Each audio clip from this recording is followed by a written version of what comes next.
Welcome back to the Koccolay channel. Today we will explore the second part of the biggest drug dealer in history, the drug baron, the most famous and richest drug boss in history, who was nicknamed the King of Drugs. As we introduced in the first part of Pablo Escobar's story, link in the description, from his beginning to his fame and reach. In the second part, we will delve into the rest of his story, which is full of interesting, exciting events and details till his extermination.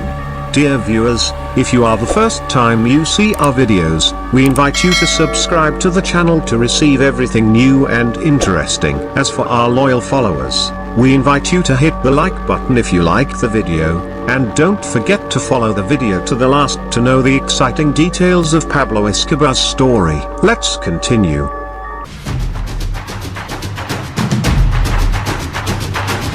Pablo had a crazy power in Colombia, and he always repeated the following phrase to the police and those who watch over security and justice: "You will let us do our business. You will close your eyes and move forward in your own interests, in exchange for which you have what money you want, or you can choose an area suitable for your graves." Between the year 1980 and 1982, when the mayor of Medellin gave permission to fly 200 helicopters belonging to the gang, the 3,000 Colombians who had previously decided not to approach Pablo's affairs and trade, were all exterminated as soon as they infiltrated the area by members of the gang, critics of the activity of Pablo Escobar and his partners. By the year 1982, Pablo felt that he had to intervene against the anti-drug actors that were still chasing him, and the Colombian officials who hated him, so he effectively decided to enter politics, and ran in the elections to the Chamber of Deputies, and in one way or another, Pablo actually managed to achieve the position of alternate delegate, amid days from the authorities who wondered how he managed to get there. And he then rose up. He also built an entire neighborhood with the latest construction methods at the time, financed a football club, and paid for the expenses of countless charities. But for those who know the brains of merchants well, everything Pablo was doing does not necessarily indicate that he is a good person. He may be, but his main goal was to gain the trust and love of the people. Indeed, Pablo had what he wished. The Colombian people and some of the neighboring Latin peoples had great confidence in him, and they had all the respect and appreciation for him, which helped create more hatred from the authorities hostile to Pablo towards him. Where a year 1984, Pablo's authority and political standing were revoked, leading him to great discontent and declaring war on the authorities. The war resulted in Pablo Escobar killing several politicians, including Justice Minister Rodrigo Lara Bonilla, and at the same time the Medellin gang, which makes up Escobar's huge gang, faced difficult problems with another drug gang with great influence and authority, the Cali gang in a neighboring city in Colombia, so the dispute was mainly centered on who would control the drug trade market and export it to the United States of America. The Cali gang relied mainly on a number of rebellious Colombian soldiers, who called themselves Luis Penas, and their central goal was to exterminate Pablo Escobar and his gang. The primary goal of the Medellin gang was to assassinate the presidential candidate from the left party of Colombia, Luis Carlos Galán, and it was only one attempt until the gang managed to literally kill him. In the same year, Pablo shot down an entire plane with 107 passengers, only to be able to kill one of its passengers who was also a candidate for the presidency of Colombia, Cesar Gaviria, but Pablo was wrong, and unfortunately for him that Cesar was not on the plane, and even stranger that he wrote him a new life. He was inaugurated as president of Colombia immediately after that.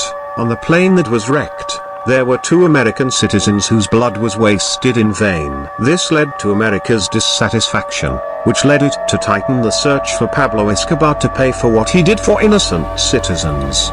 Pablo then felt that his end was approaching, which made him enter into many negotiations with the Colombian government. Where the year 1991, and while he was 43 years old, Pablo decided to surrender himself to Colombian justice on the condition that he is not sent to America, where the prison contained a football field, bar, jacuzzi, and nightclub, where Pablo and his men hosted by Colombia's beautiful girls, who come from all over the country to parade various genres of gypsy dance. Not content with that, Pablo took advantage of his presence in his prison, which is a luxurious facility that includes all the requirements of luxury in planning and managing his business. Imagine that he would host his rivals from the drug trade and kill them as soon as he drank a glass of wine with them. It did not last long until the Colombian government decided to send Pablo to another prison in Colombia, more conservative and strict. The new president, Cesar Gaviria, informed him of the decision to transfer him personally. As soon as he learned of his transfer to another prison, Pablo managed to escape.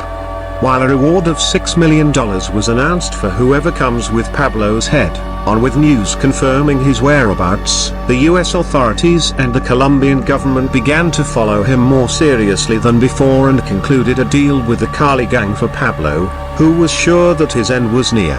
In the year 1992, 20,000 searches were carried out, including an operation called Heavy Shadow, by American and Colombian intelligence in partnership with the Cali gang, and Israeli and American citizens, who wanted the $6 million that were promised.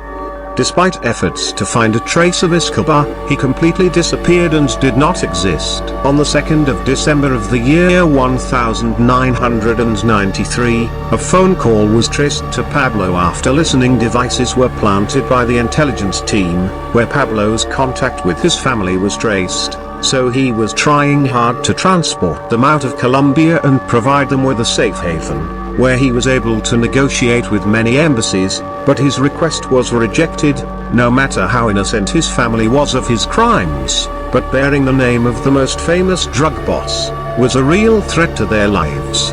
Pablo was captured after his hiding place was traced, and it was only minutes later that dozens of armed officers surrounded the house where he was staying with his bodyguard Alvaro. After exchanging gunshots with several Colombian local police, the duo decided to climb onto the roof to try to escape, but the police immediately exterminated Pablo Escobar, along with his bodyguard.